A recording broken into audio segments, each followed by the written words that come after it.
Pakettiauto kaatui kyljelleen Vuosaaren tunnelissa Helsingissä. Liikenne poikki Kehä I:n suuntaan. Pakettiauton kuljettaja loukkaantui tilanteessa lievästi.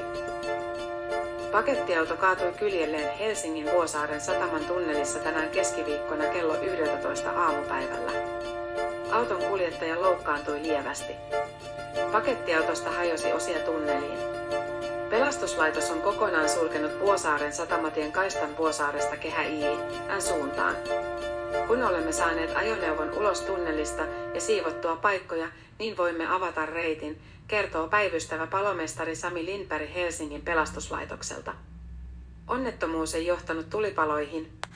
Sivulliset eivät vaarantuneet pakettiauton kaatumisesta. Lindberg arvioi, että liikenne saadaan kulkemaan normaalisti viimeistään 12:30 aikaan iltapäivästä.